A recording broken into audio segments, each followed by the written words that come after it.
Raivis ēterā pastāstīšu par tipogrāfijas noslēpumiem, par dažādiem produktiem, par vērtībām. Par vērtībām. Jā, cilvēki saka, ka tas ir dinozauru laikmets un ka tas vairs nav vajadzīgs, ka tagad viss ir online, bet es jums parādīšu dažas būtiskas nianses, ko online nekad nevarēs izdarīt. Skatieties, šeit ir mūsu bardaciņš, jā, saucamais.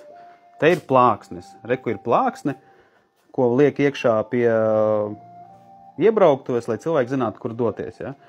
Tas ir viens. Tālāk pieņemsim šeit tādas skaistas kartiņas, jā, uztaisītas no papīra uz tausti, reāli tausti. Tu vienkārši paņem rokās to papīru un tu jūti, kā te reliefiņš ir smuks. Ai, cik forši. Te var uzrakstīt ar vārdu, jā. Skatieties, nākošās lietas. Nu, vai tu vari te online vidē šādu uztaisīt, lai cilvēks ar roku varētu viņu aptaustīt? Nu, nevar taču to izdarīt. Tāpēc šis laikmets tāds, ka tipogrāfija ir jāizmanto jebkurā gadījumā. Tās ir vērtības, ko tu nodod cilvēkiem vizuālā veidā. Tu vari iedot viņiem rokās, tu vari iedot, pieņemsim, reku iedot rokās, jā.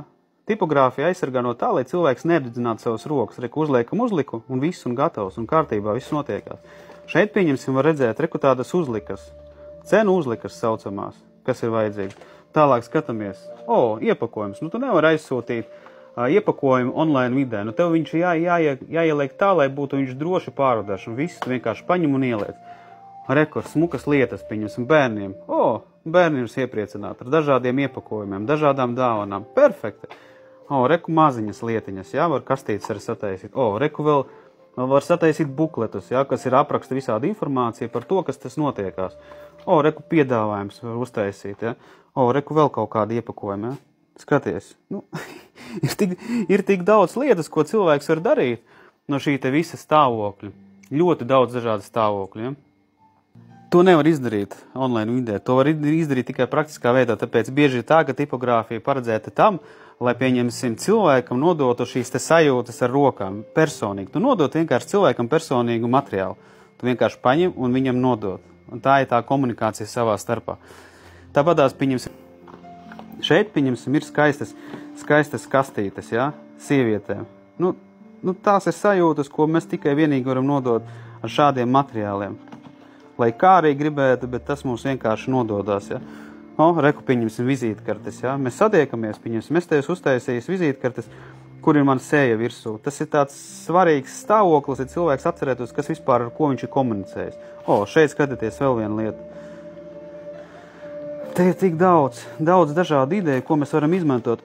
Viss izjuka, nu labi. Reku ir dažādi forši teicieni, es vienkārši sarakstīju dažādus teicienus, ja. Cilvēks viņš var lasīt, var iepazīties un pēc tam saņemt atlaides. Nu, skaisti taču, ne? Vai reku, pieņemsim, noformēt pasūtījumu. Tā, lai cilvēki zina, kas tas par pasūtījumu. Atvērsim vaļā, apskatīsimies. Kastītes sataisījām, visu izdarījām un cilvēks laimīgs, ja? Skaisti instrukcija. Tādēļ tās ir mūsu vērtības, ko mēs nododam mūsu cilvēkiem, mūsu klientiem. Mēs to vienkārši varam izdarīt ar tādu praktisko darbību. Sagatavosim dažādus dizainus, stilus, veidus, viss. Skaisti magnētiņi. Rekur vēl, teiksim, kartiņas pateicības, ja? Ir tik daudz visās lietas. Skaties, vēl smukas kartiņas ir. Diplomi tādi teicieni, ja? Viss. To visu var izdarīt. Tās ir vērtības, ko mēs nododam mūsu cilvēkiem. Lai mēs to personīgo sajūtu iegūtu, lai mēs sajustos labi. Tāpēc, ja tu vēlies, būs zemāk links, kur tu vari pasūtīt savu produkciju.